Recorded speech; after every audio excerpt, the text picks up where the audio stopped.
Welcome, everybody. Thanks so much for joining us today.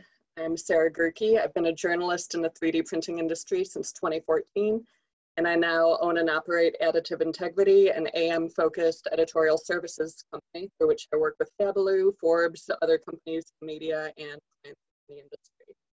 And it is my absolute pleasure to welcome you to today's webinar, 3D Printing Leadership Forum, How COVID-19 Will Impact Global Supply Chains. And I'll be moderating today's conversation with Avi Reichental and Fried Vancraen. Avi Reichental is one of the most storied figures in 3D printing, bringing decades of experience in business digitization and exponential tech convergence. During his time as the CEO of 3D Systems, he led that company through the 2008 financial crisis. Before that, he was an executive leading his business through the aftermath of 9/11. Today, Avi is at the helm of XponentialWorks, continuing to lead in innovative technologies. His characteristic boldness places him not only in front of the teams involved with XponentialWorks, but in the eye of the 3D printing industry. Wilfried Fried Vancraen has previously worked as a research engineer and consultant at the Research Institute of the Belgian metalworking industry, where he was introduced to 3D printing. Passion for this new technology and a belief in its capability to build a better and healthier world led him to found Materialise in 1990, when he has served as company director and its CEO ever since. He holds several patents related to technical and medical applications for 3D printing and remains committed to using the technology for positive changes in people's lives. Today, we're here to chat with Avi and Fried about the latest uncertainties as the COVID-19 pandemic continues to impact both people and businesses around the world. While many conversations are focusing on how to impact care, we're looking now at the impact on business. Both of these men have great experience in leadership and, importantly, in supply chain. So we'll be turning those experiences to actionable takeaways for the 3D printing community today. This conversation will be about 45 minutes long, and we want it to really be a conversation. Please feel free to submit your questions throughout in the Q&A, and you see that form at the bottom of your screen. We'll be dedicating time at the end, so Avi and Fried will have time to discuss the matters that they have in mind, and then dive into a full Q&A. We might not have time to tackle all of them, but we'll do our best to discuss all of these either as they come up relating to these topics or as we get into the dedicated portion of time for the Q&A. I'll be keeping an eye on the Q&A box throughout. We've already got a couple coming in. Thank you so much. And I'll ask them your questions or call on you to have your mic turned on and so you can ask them. Hello as well to everybody joining us on Facebook Live. I can't see your questions coming through the Facebook Live platform, but we'll be translating them onto this platform in Zoom so that they can still get across, and we're really glad to have everyone joining us on multiple platforms. 2020 is a weird time, but we're all very happy to be so connected. So with that, let's get on to Avi and Fried. Our first topic is thriving and resilience in the face of disrupted supply chains. So I'm posing this first question to both of you, and whoever would like to start can kick us off. Supply chains have been impacted around the world in the face of pandemic. The most high profile has been the medical, personal protective equipment, and other medical goods for healthcare personnel. How have these disruptions impacted your business's operations? Yeah, it's really good to be here, and thank you so much, Fried, for joining us today. I know that we're going to have an amazing conversation. For us, for the XponentialWorks ecosystem of companies, we started feeling the disruption already in the beginning of January because we simply couldn't get mission critical parts from China. And we have come to appreciate how intricate and dependent we are on this very extended supply chain of parts that are coming from manufacturers in affected areas.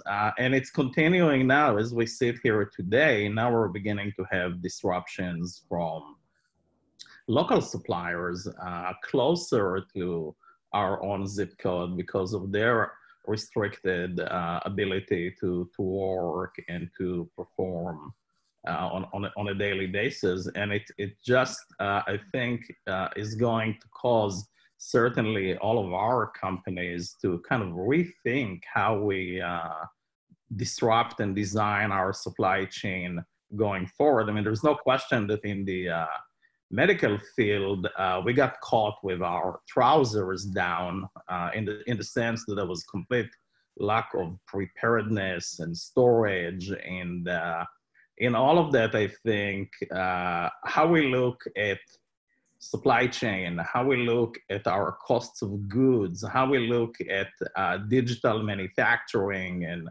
additive manufacturing in particular is going to change, you know, as we navigate this crisis, because nobody will ever look the same at what a cost per part is if you can't run your factory for a month or 2 months. You know, we will be looking at things very differently. Well, Avi, for us, it was a little bit different experience. And the good thing, because we are fully focused on 3D printing with all of our activities, I can say that we were not disrupted up to now. Up to now, we have received all the materials we need. We have no shortage in order to keep printing. So 3D printing industry is here again already a first positive alternative, because we are, at least at this moment, not yet affected by supply chain difficulties for ourselves. On the other hand, there have of course been serious disruptions. Our engineering teams are to a lot extent working from home, and they all had to change their work on a very short notice to completely different projects. Because of the supply chain disruptions you were just mentioning in the healthcare market. And yeah, we are having at this moment an organization that is completely different. We before had a manufacturing engineering team and a medical hardware engineering team. Today we have 3 teams. One is a team for preventive devices, focusing on tools that limit the amount of infections happening. A second one is a team that is focusing on protective equipment, and a third one is focusing on treatment devices. And in each of those, we are having examples of things we are supplying at this moment to the healthcare sector for the last one and the second one, and for the first one to the entire world, because everybody of us can get infected. Perfect. Thank you both so much. Avi, can we go into a little bit of your thoughts on what sets the 3D printing industry apart when it comes to resilience in the face of supply chain disruption? Absolutely. I mean, I think, and I said this a week ago, Sarah, that we have a very resilient community to begin with, and Fried is a testimony to this. I mean, those of us who get infected by the additive manufacturing bug, you know, typically stay in it for the rest of our careers. And Fried, you know, in my mind, you're one of the founding fathers of this industry, and you have pioneered with Materialise, particularly the journey into a variety of medical devices, all the way from the planning and guidance to the actual manufacturing in a significant way. But where we come into play, in my mind, now is to demonstrate exactly what Fried was talking about. You know, the first is design agility, quickly pivoting in realigning and reorganizing ourselves and our resources in a way that makes a difference in mission critical to the survivability and success of humanity as we know it, because we need the protective gear, we need the prevention, we need to be able to scale testing as quickly as we can. And of course, ultimately, we need to get to the treatment side. And the reality is that 3D printing has a unique opportunity here to demonstrate the two key elements of our value proposition, of the promise of 3D printing, which is extreme agility and speed, and the ability to completely reimagine a supply chain in a way that up until now was more theoretical. And now we're demonstrating the practicality, the fact that we can overnight stand and deploy, in essence, virtual inventory in a distributed manner in different areas. The fact that we can learn very quickly how to use collaborative tools, and to a large extent, 3D printing and 3D design and printing is a collaborative tool that can be teleported and empower complete ecosystems. I think that's at the heart of resiliency, but it's also at the heart of how we are learning to take these capabilities and scale them forward. And I think that we're also learning how to collaborate better throughout this crisis, which is you know, something that, again, Fried tried to organize us to collaborate as an industry more than a decade ago. And at the time, I don't think the industry was ready. I think, Fried, it's worth trying again. Well, definitely, we have seen a lot of collaboration over the last few weeks, I would say. Very true, and we have some upcoming conversation on collaboration. So we're going to stick to a little bit of the supply chain overview for another minute, though. We did have a question come in ahead of time from Kyle Gramley from Adaptive 3D, who asked, approaching the entire supply chain as a whole is incredibly broad. Are there specific end markets that have key characteristics that make their supply chain more vulnerable to a pandemic, like the seasonality of apparel or footwear, than others? Or are there manufacturing processes or feedstocks in particular that were exposed in their lack of flexibility? Fried, why don't we start with you on that one? Yeah. I think the story of Avi, that he started having some supply problems with China as of January, indicates that in industries that are sourcing on faraway continents for critical components are, of course, more easily affected than industries that can rely on local resources. And we have seen a specialization of many critical components in different kinds of industries.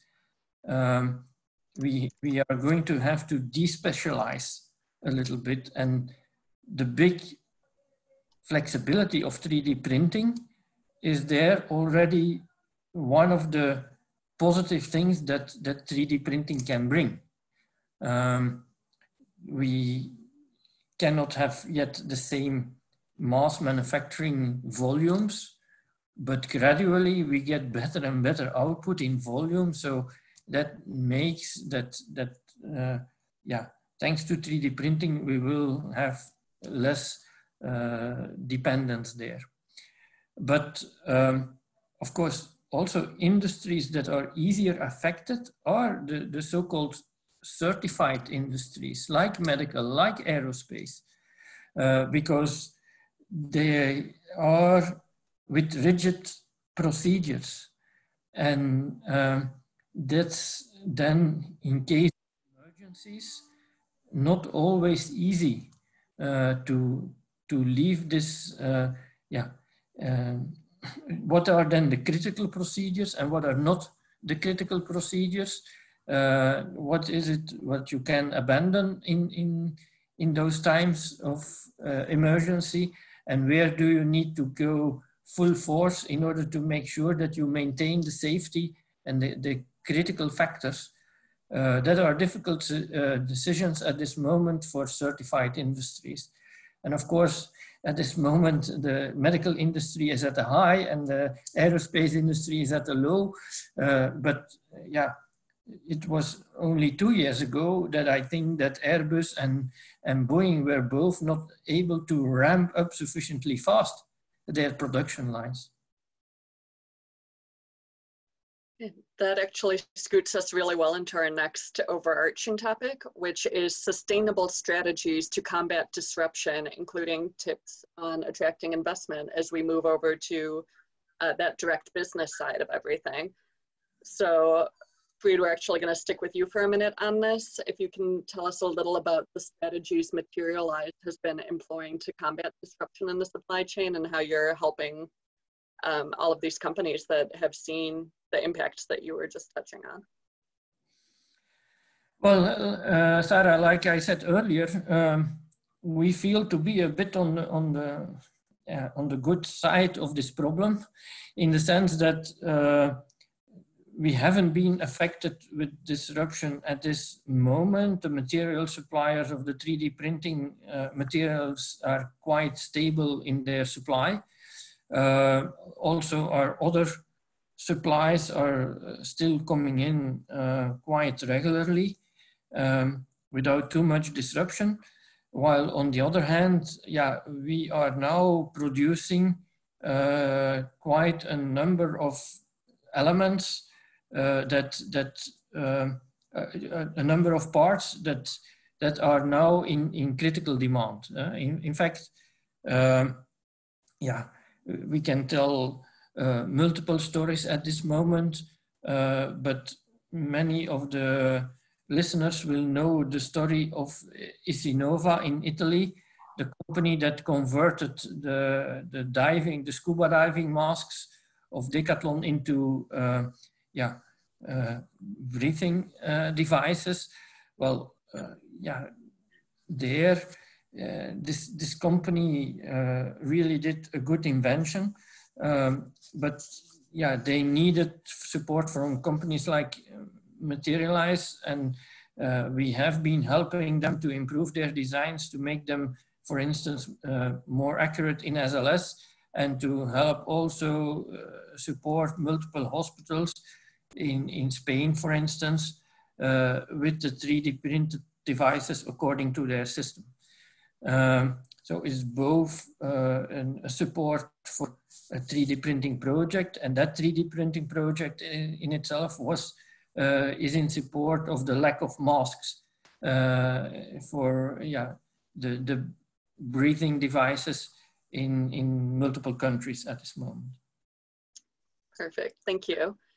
Okay, Avi, let's look a little bit about the strategic ways that companies are starting to grip with this. We've had a couple of questions come in that relate to this from Naveen, who's asked, which industries do you think will see maximum growth and also dip in 3D printing as a result of COVID-19? And then followed that up with, what are some of the changes in terms of strategies which companies in the 3D printing ecosystem will be making because of this pandemic? Yeah, two excellent questions. I think that industries that are going to be adversely impacted by COVID-19 will be led by automotive, which for all intents and purposes came completely to a screeching halt as a result of both supply chain disruption and the need to shut factories and also lack of demand. And, you know, this is both economically speaking, a very unique crisis, because we have to largely stay confined. And the last thing on somebody's mind today is, well, as soon as this is over, I'm going to go and buy a car.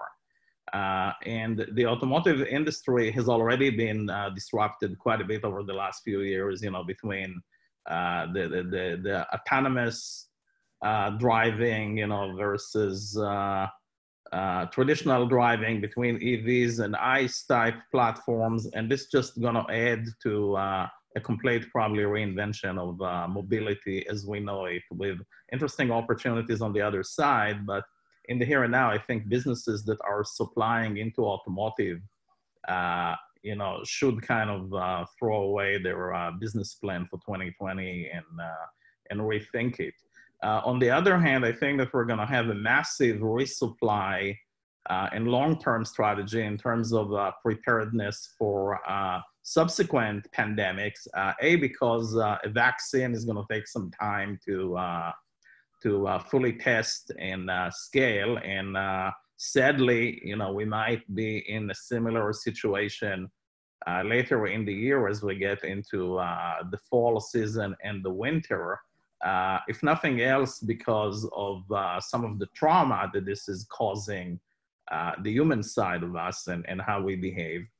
And so anything that has to do with creating the preparedness infrastructure for subsequent pandemics, to having the ability to respond, I think will benefit greatly from this. I also think that many product companies that historically relied on perhaps lower cost sourcing from faraway places, you know, might consider investing in more local sources and less extended global sources, so that they can become more reliant. And I think that most companies will begin to significantly and comprehensively analyze the single point failures and the weakest links in their supply chain. I mean, for example, for us with Nexa 3D, I mean, as Fried said, we don't have any challenges getting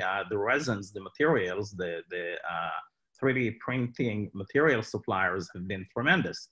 But getting our printed circuit boards and our LCDs and LEDs, that has been much more challenging because we don't know yet how to print those ourselves. And I think this is the kind of exercise that many companies are going to go through now that we understand how protracted such a disruption can be in terms of where we source, how we design products for more self-reliance and local reliance. And finally, I think that many low volume and mid volume product companies will probably feel that there is an urge and a need to expedite their transition to 3D printing. Perfect. While we're looking at company strategies, Avi, can you address any tips you might have for companies that are still looking to attract investment in this climate? Well, look, I think that a climate like this kind of separates the resourceful and agile leaders and companies, you know, from the rest of the crowd. Investors are still investing. And I've had quite a few conversations with VC firms and also with some PE firms since we had our conversation last week. And it's going to be a little harder to attract investment now because people will want to see how are you reacting and how are you adapting. I mean, we talked about it a little bit in the previous conversation that it's not going to be necessarily the smartest or the strongest companies that will fare well during this period, but rather those who are adaptive to change and have the resiliency and the ability to quickly pivot and reorganize exactly in the same way that Fried explained, you know, the strategy of Materialise, how quickly he reorganized towards those opportunities. And I think that within 3D printing, there is an opportunity here that the industry will emerge on the other side of it as much more of an integrated part of design agility and supply chain strategies for many companies, because what the industry is demonstrating is the adaptability and the flexibility and the utility of the whole digital design and manufacturing flow, especially when called upon, how quickly we can pivot and deliver entirely different capabilities within days and weeks. Perfect. Thank you, Avi. When we're looking at all of these strategies that are coming into place now, some of them will surely come into play later, because we're all, hopefully rightly assuming there will be an after once this pandemic has resolved, I suppose is a word we could use, and we're back to kind of business as normal. So I'd like to know your thoughts on lessons learned during this time of disruption as they might translate into actions that can be taken from a business perspective in a more stable business as usual type of climate. Well, let me point here to two elements. On one hand, I'm sure that this pandemic and the crisis demonstrate that we are quickly moving more and more to digital solutions.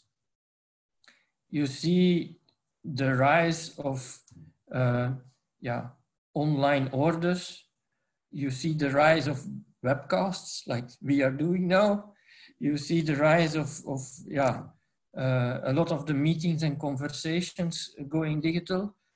And this entire digitalization is an opportunity for additive manufacturing, because additive manufacturing is linked to digital business. So that's the first, yeah? And maybe those who know me a little bit, they know that I've always been stressing that, additive manufacturing or 3D printing is a slow revolution. Well, at this moment, I'm inclined to be positive that the slow revolution may accelerate. Thanks to this new digital approach that is so eminently appearing from this crisis. A second element I would like to bring in here is something that existed already before. And that is that, we need to move to a more sustainable, industry. The industry as a whole, and 3D printing in particular. And let's hope that the crisis on one hand, but also the positive collaborations and everything that's happening around it is demonstrating how by working together on some topics, how by reacting quickly, we can do major things together.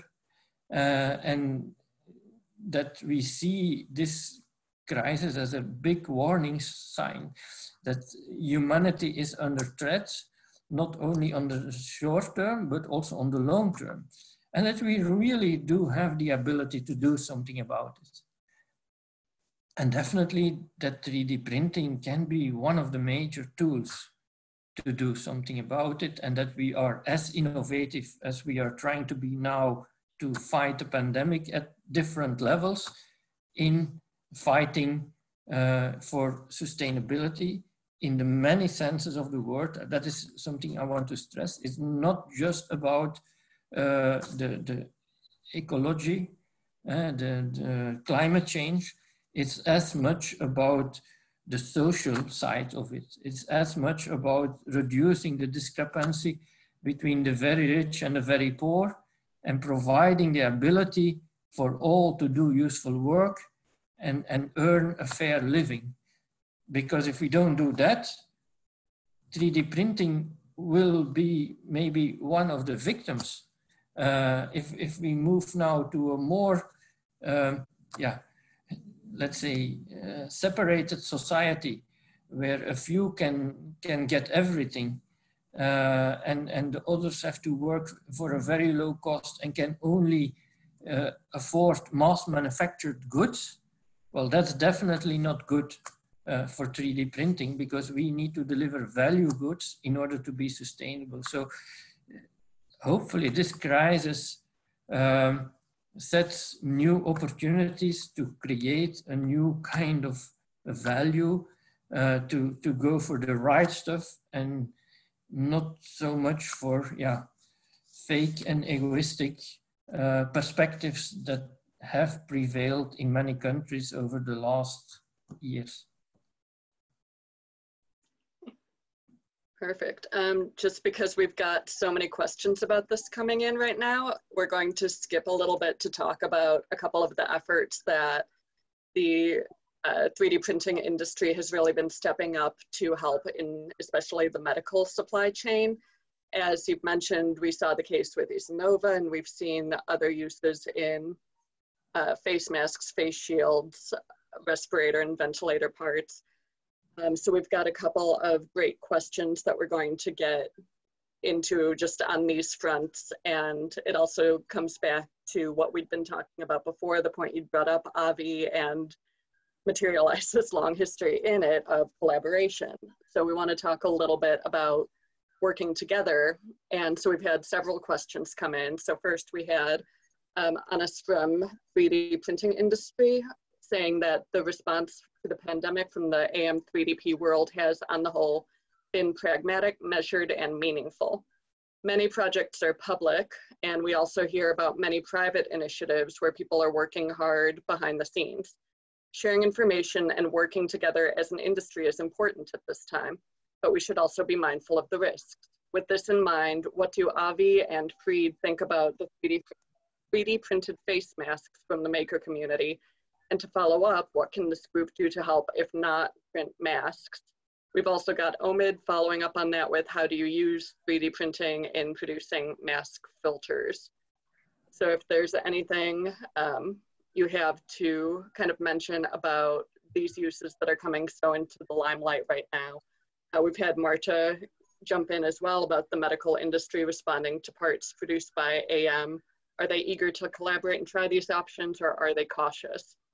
So any thoughts, gentlemen, on all of these initiatives we've been seeing come up for medical applications and how 3D printing is working right now in that supply chain? Yeah, I'll kick it off, and I'm sure Fried will help me as well. There are a few elements to this. One is learning how to collaborate and learning how to collaborate effectively in a way that matches talent with need or supply and demand. I think that we've seen, and it's a testament to the power, energy, and humanity of our industry that everybody is, saying, here I am and I'm ready to help. We haven't been that good yet in coordinating the effort in trying to match resource with opportunity and capacity in a way that could even amplify the impact of the collective intelligence, ingenuity, and capacity that is available within the 3D printing industry. So, there are ages and stages of collaboration. I think the goodwill is there. It could use some better coordination and planning, because I think that the sum total here is far, far greater than the individual parts. And it could remain competitive and collaborative at the same time. That's one thing that, and it's still a challenge. We haven't figured out in times like this how to step that up and make even greater impact as an industry.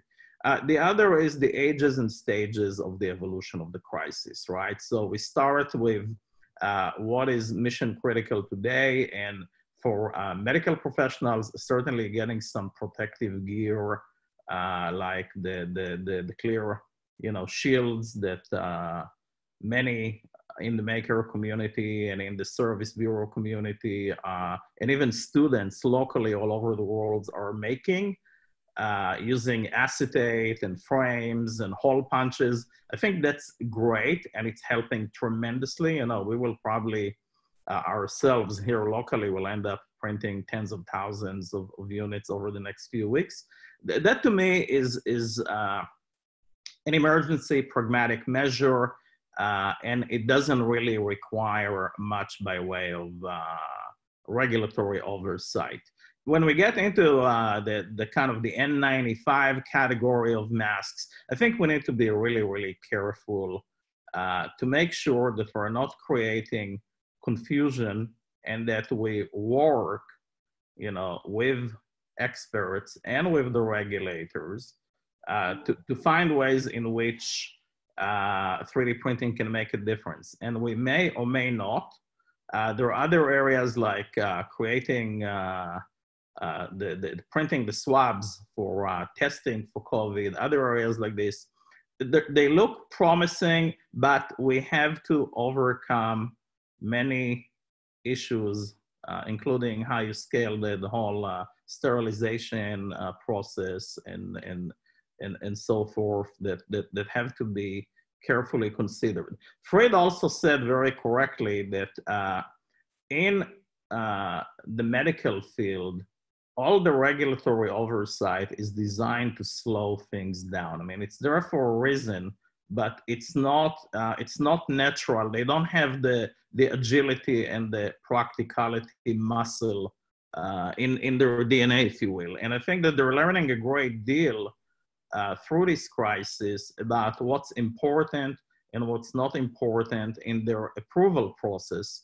And one of the things that we can do here is that as an industry, as we have kind of the predicate workflow or process, we can help these regulators figure out how to move a lot faster once we solve it for a particular procedure or device. And that's another level of collaboration that we can provide at this point in time, because there is no need for medical regulators in different parts of the world to try and solve for the same opportunity. Avi, I would like to support your words with a couple of practical examples. First of all, there are indeed a category of meaningful applications, as we call them, that are very suited for collaborative efforts, because simply by nature, these are products that can be printed on the 500,000 to 1 million printers that are present all over the world. There is the example of the face screens or face masks that you mentioned, and that we at Materialise are also producing by a few thousand for not only hospitals, but also homes for the elderly where patients are and so on, that aren't equipped at all with this kind of devices. So that's a perfect example. I can also mention that, for instance, the door openers we launched and we designed them in such a way that they can be printed on a home computer, are really spreading well. We have more than 50,000 downloads of the design files at this moment. And they are a good example. They really originated from the internal need of Materialise when we had to, let's say, go in Corona mode. We had to separate the shifts, we had to separate the people, but there are always a few doors that have to be passed by different groups, and we didn't want to get contamination. So we came up with that idea. Our design team realized it overnight. We had design iteration the following night, and the weekend therein, we released all the files and all the material to install it, some videos and so on, with the help of our marketing team to the 180,000 mail contacts we had in the 3D printing sector. And just in the following week already, hospitals all over the world, and with examples like Jay Morris from the famous Mayo 3D print center said they were printing door handles. Yeah? So it's a beautiful illustration of a product that is really meaningful, that is distributed very quickly in a way that I think the world never has seen before, just like the face shields. It's not only our product, but I can testify about ours, make that, well, we both know already very long that there have been quite a lot of those home printers, but we haven't seen many meaningful applications for the home printers, if I'm honest about it. And now we can spit them out one after the other. Yeah. So in this preventive devices, a lot is possible. Yeah? When we move to the real medical devices, I will admit immediately a failure. Yeah. At Materialise, we also thought, let's use our printers that can print flexible material to produce the N95 masks. And we started a design effort with a team of our designers, fitting in the protective devices group, that tried for 2 weeks to make face masks 3D printed that we could certify. Yeah, honestly, we failed. Yeah. We tried every design as well that we could find on the internet. It's not that we were suffering from a not invented here syndrome, because everything we could find, we analyzed, and if it would have been better, we would have produced it. Yeah, we failed. As far as I know, there is not yet a single really N95 certified 3D printed device appeared in this crisis, which illustrate perfectly what you are saying. And honestly, we have given up because we think we can use our efforts for better things than that one. And then thirdly, we have the devices that we print for hospital use. And there we are of the opinion we want to share our files, but we will not share them freely on the internet. We will only share them with other certified manufacturing facilities that have an ISO 13000 certification, and that have printers available and that have a history of making this kind of parts. I'm 100% in violent agreement. I think that there is a big difference from making these kinds of protective gear, which is also, in my sense, an opportunity to deploy the home printers, as Fried said, and there is really no risk here. There is just a huge opportunity to harness it. I don't see this as a long-lived, I don't see these kinds of applications as long-lived, because eventually the traditional supply chain will kick in and figure out how to do it in the millions. But it shows the power of an emergency response and a community that I hope that goes forward. And I also agree about N95. The only solution that I see there, Fried, is if we can source the actual filters and then figure out if there is some place of creating a hybrid device, if it helps on that. I think that where there is a real opportunity here is to analyze the scale that's available in a digital business. The example that you talked about with the adaptive door handle device that you launched a couple of weeks ago in and we all downloaded and figured out how to help with, shows you also the power of a digital workplace, because from the time that you had this idea until you had 180,000 distribution points and over 50,000 downloads, took a few days. Products cannot be traditionally delivered at the speed that you delivered this device. And I think that is also part of the value proposition of a connected and a digital world, in which we can literally conceive of an idea and teleport it and amplify it into the hundreds of thousands of usage points literally overnight. And some of these behaviors, I think, are shaping and informing the post-corona era. And I'm one of the optimists that think that we will, as humanity, survive and thrive through this period. And I think that in many instances, we're not going to go back to pre-corona behaviors. This is a period that accelerates. I mean, a lot of these tools and technologies have been here for a long time.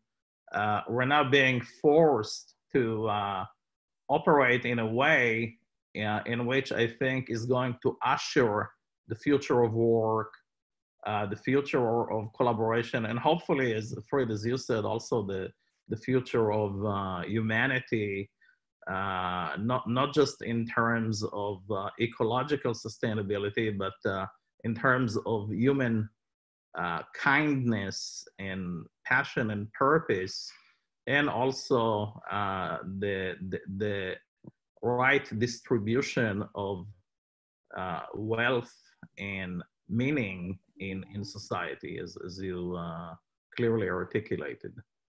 Definitely, and those are great points. I'm going to just kind of pause us here for a second to point out that we are now just a couple of minutes over our 45-minute initial allotment. We still have over a dozen questions in our Q&A, so we recognize, everyone, that we're over the 45 minutes we said we would be, but obviously this is a huge topic. We've got some wonderful leading experts with us today, and you all have really great questions coming in. So just bear with us another couple of minutes. I'm going to roll up a couple more questions together, and we'll get everyone out of here and try to keep this under the 1 hour mark. And so I'm going to roll up a couple more questions we've had together that have a couple of similar themes. And then we'll get some final thoughts from Avi and Fried out there. And I'm sure we'll be reconvening another day. This is going to be a huge and ongoing conversation. So one of the main through lines we're seeing come through in the comments and in the Zoom chat on the sidebar here is about regulation. We've had questions from Conrad, Evan, Raphael, Han, Len, and more about material certifications, IP, the FDA, regulatory oversight.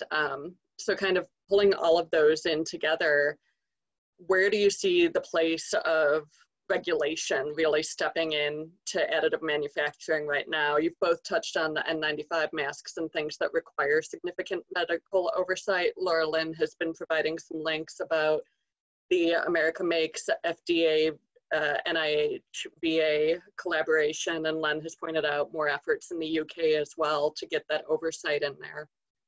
When it comes to those, so how can people make sure that the 3D printed items they're using will live up to that, that it's not just a marketing opportunity, and that the materials used are safe when it comes to both metals and plastics? And I'm sorry for rolling everyone's questions in so untidily, but we can see the overarching theme. So if there's something either of you would like to speak to, clearly we would love to hear that. Well, Fried is I think, a better expert on the regulatory side and has much more experience in it. So why don't you start, Fried? Well, I would approach it from this side. There are many different questions together, but if I see one underlying theme that I would like to address is the fact that with 3D printing, and as this corona crisis shows, we will have to move from an individual product certification to a kind of process certification. Yeah, we have experienced this before with all the personalized devices that 3D printing allows. That you cannot just certify each individual product. You have to certify a process that allows to make certain products within certain margins. And this is now exactly happening again in this corona crisis. Yeah, I can tell you this week, the Belgian government decided by law all of a sudden that a certified 3D printing manufacturing site can be considered as an on-premise manufacturing site for a hospital, meaning we are, for spare parts and so on, temporarily exempt from the regulations. We have to be certified, and we can apply it only to those processes that we can use and that we know. Yeah? So there is a shift from individual product certification to process certification.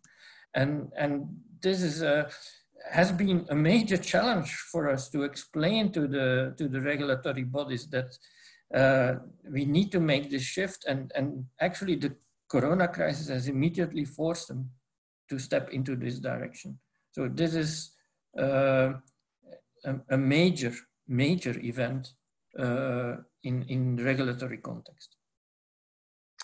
Yeah, I fully agree, and I think that it's going to be all about helping regulators help us move in the direction of process, and making sure when there is a process that process can be replicated and understood by similar regulatory bodies around the world, so that they don't have to learn how to do it over and over again, because that will delay progress during a critical period. And I also want to kind of insert a note of caution into all of this. There are a lot of obviously critical to success projects and efforts that are saving lives, and 3D printing is certainly at the heart of many of them. At the same time, there is always the temptation in times like this to create marketing campaigns and to promote the art of the possible. As an industry, we cannot allow ourselves to in any way compromise the opportunity of doing more in the medical field by taking any shortcuts. You know, we should not take any shortcuts. We should be very disciplined. And when in doubt, I think one of the powers of the community is that when in doubt, reach out to people that can chime in and help and give you some feedback. We don't want to tarnish the reputation or the progress. We're making a lot of rapid progress right now. And Fried, you touched on it when you said for regulated devices, you will only give access to, in essence, certified facilities and experienced companies. That is the right way to do it. And anybody who wants to be part of it, go see Fried, go see other companies that actually have been doing this for a few decades, and help us get there responsibly, because we don't want to get caught in self-promotion and marketing hype. We want to do this responsibly.